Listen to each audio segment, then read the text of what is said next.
Between.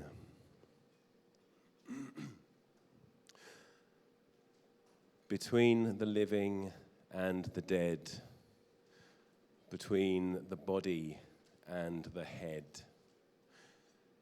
between the letter and the line, we find ourselves in space and time, defining edges rhyme by rhyme, in pleasure and perplexity, till reason squares the circle, thee and thou and theirs and me and mine, carved out within infinity,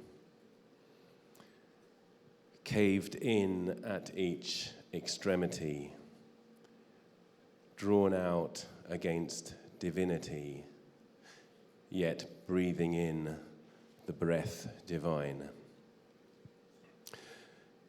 Breathe in towards a state of flow. Breathe out and let the tension go.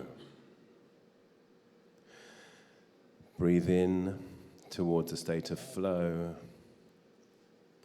Breathe out and let the tension go. Breathe in towards a state of flow. Breathe out and let the tension go.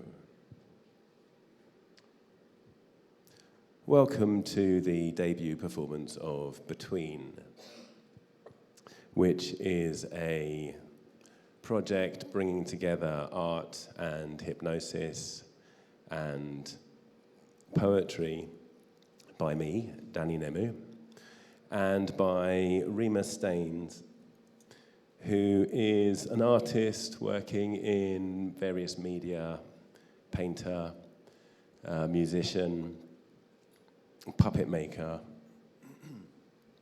And I met her when she reached out to me about something I'd published regarding epilepsy and prophetic experience, epilepsy and experiences of the other worlds, which is something that she's very interested in because she's quite otherworldly, as you can see in her artwork, and also she's epileptic.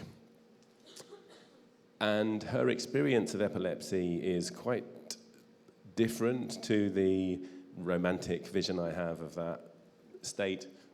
Hers involves waking up, not knowing where her children are, surrounded by ambulance men and blood everywhere because she's bitten through her tongue. So we're interested in pathways into the other worlds, pathways into trance through poetry and hypnosis and artwork. Actually, that last slide in the middle, that's an amulet that she made for epilepsy. And here's some of her other work. And her work messes with space and time. People describe it feeling quite familiar, but also strange, feeling timeless, but also contemporary. The aura state before epilepsy also messes with space and time, and it's a hypnotic technique to move things around in space and time as well. It's rare for me to meet someone who has a poorer sense of direction than I do, but Rima's sense of direction is really, really bad. I'm quite often trying to find her car because she has no idea where it is. And I took her to the Brompton Time Machine in West Brompton. I won't tell the story of why there's a time machine in a cemetery in West London now, but if you want to look it up, Stephen Coates is a master storyteller who tells a story. It's called the Brompton Time Machine. And we'd walked past it the night before, and on the way to the time machine, to the cemetery, I asked her if she could find her way to it. Now, she's never been there before. And I said, can you point in the direction of the cemetery? and she pointed in completely the wrong direction. So I told her that women have magnetite in their ovaries and that she should key into her deep understanding of direction. Women don't have magnetite in their ovaries, by the way. And we went to the cemetery, and I said, let's find the time machine. And the cemetery is about 39 acres. It's really big. It's got 35,000 memorials in it. I'm getting a bit of feedback here.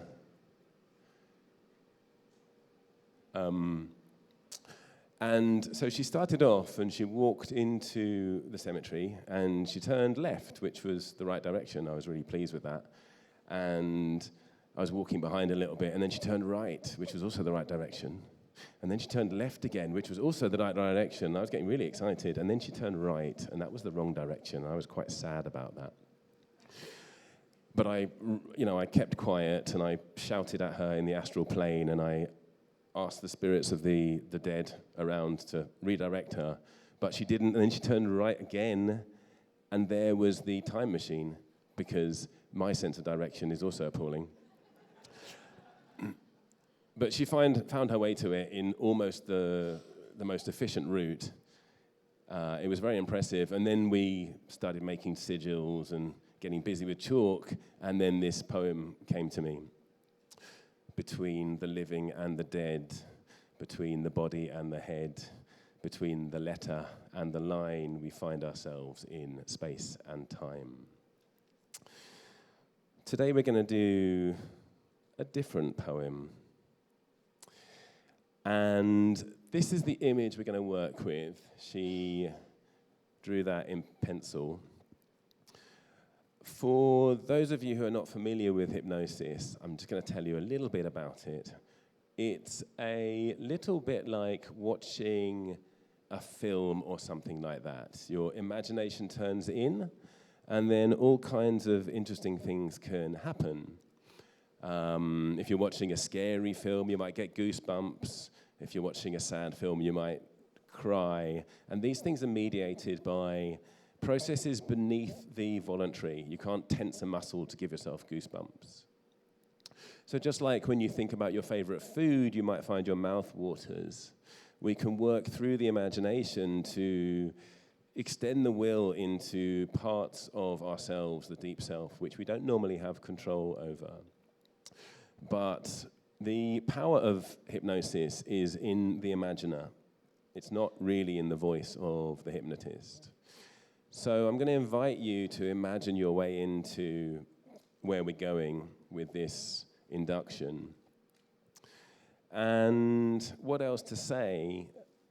Firstly, at a certain point in the poem, you'll be advised to close your eyes. So until then, keep your eyes open. Look at this wonderful picture and fix your eyes on it. Maybe put the things down that you're holding. Make sure your phone is off. Make sure your phone doesn't have an alarm which reminds you to turn your phone off. That once happened. Do all of those things. It's very easy to go into trance. We do it every night. Unless you are brain damaged, you can go into trance. And maybe even if you are brain damaged.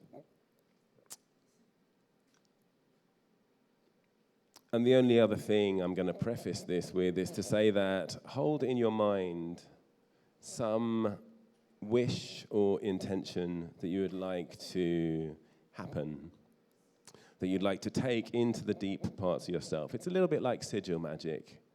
You know, you can take the last idea that was in your head into this space.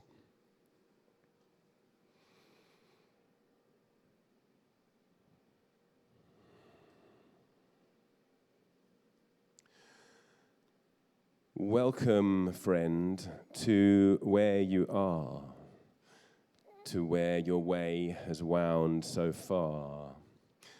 Perhaps it's clear what drew you here. whim or chance or guiding star or fate. Notice what's around, the temperature, the ambient sound around this place, the sense of space, your body settling on the ground or what supports your weight beneath, the tongue at rest against the teeth, the touch of air on skin and hair, the flesh and sinews underneath. As you look out at the gate, be still and watch your inner state. The lines may shift, your mind will drift and settle gently as you wait. Beyond the gate, another zone is calling, like the dreams you've known. Liminal, but integral to health of hearth and heart and home. Though the eyes may seek to close as peaceful relaxation grows, hold on. We'll pace the slide with grace into the place where story decomposes. Wait a moment here.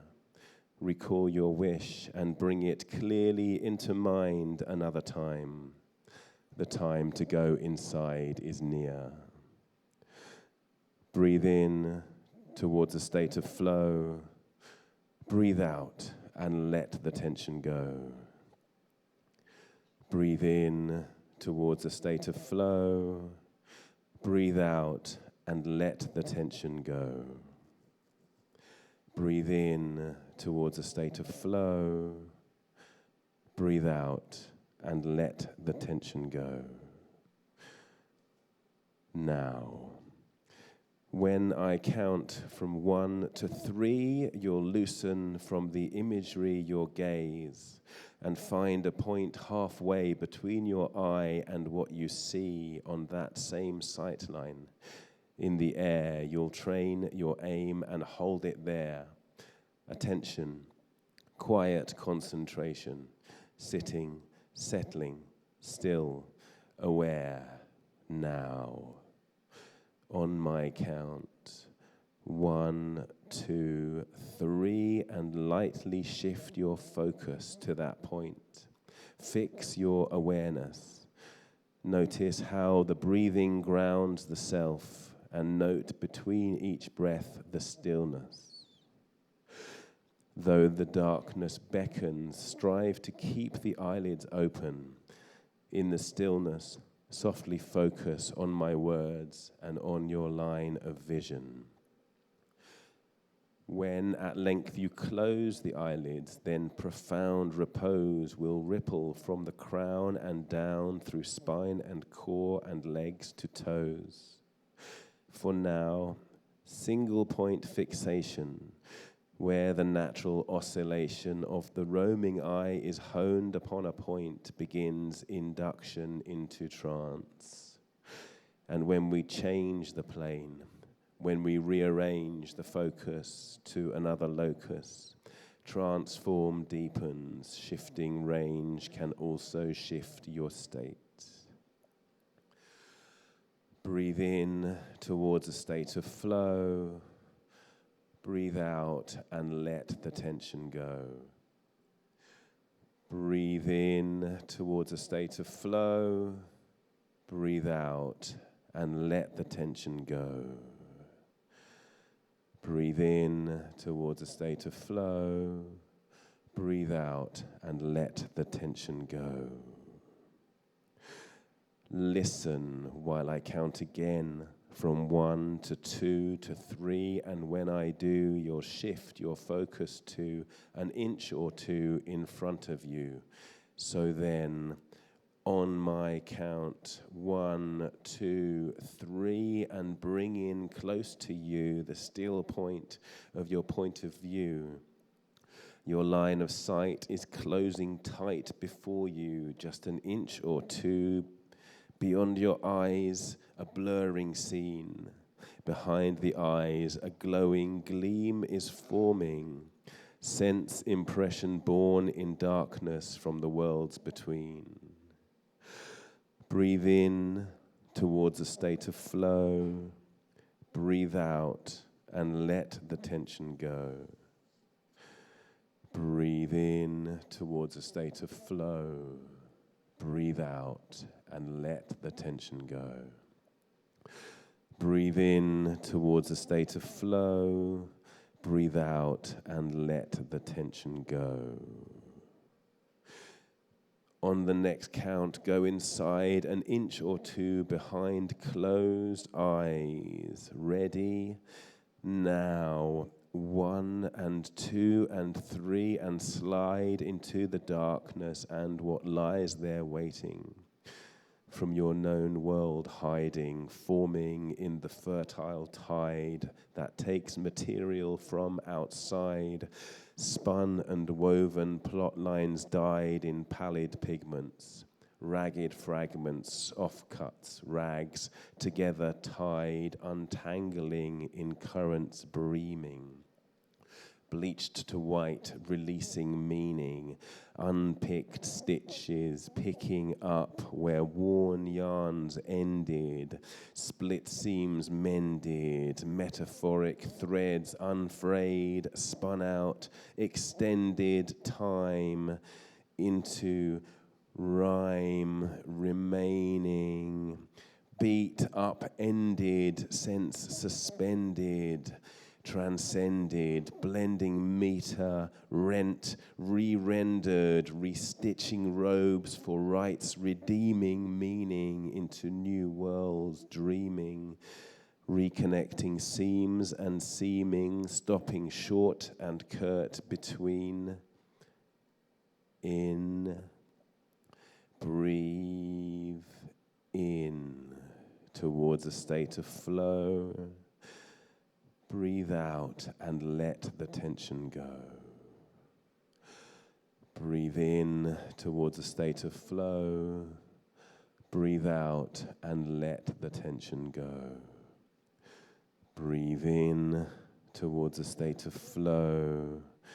Breathe out and let the tension go.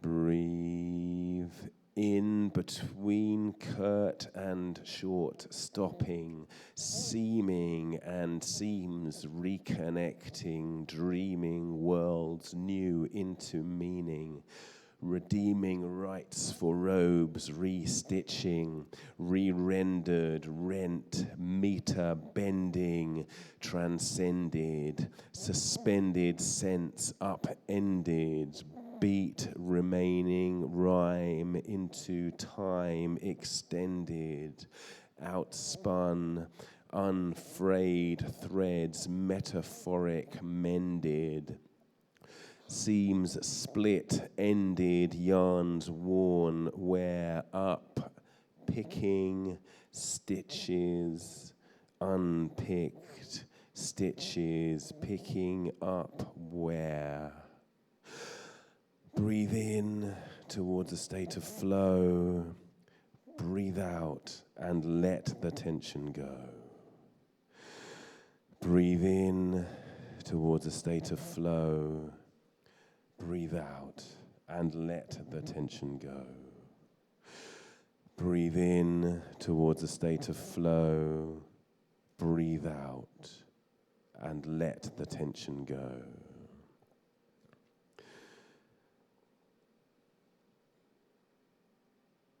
Welcome, friend, to where you've been. Welcome to the current scene. And from that place to this, retrace the steps that brought you here between.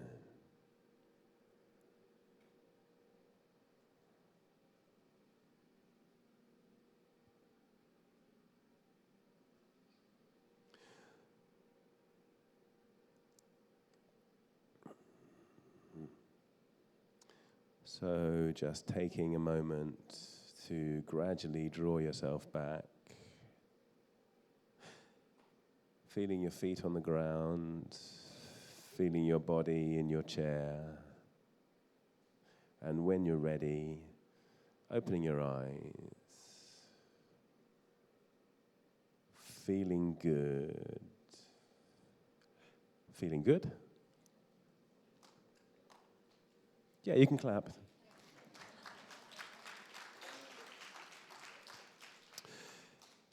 So thank you very much for listening, everybody. We've got up next Tom Banger. And I just want to draw your attention to a couple of things. He and I went to Greece earlier this year for a dream retreat, and we're doing bibliomancy at 3 o'clock in the morning because we shared a room. And he persuaded me to publish a piece I wrote back in the day, Myth, Magic, and Medicine, for a book, for an anthology. Anyway, the anthology never got published, but this did, and Tom did all the design and handmade these covers, and they're all different. So have a look at that, please. And also, what do I want to say? Those are all my bits. That is our Between project. There's cards around, and I think that's it. Thank you very much, everybody.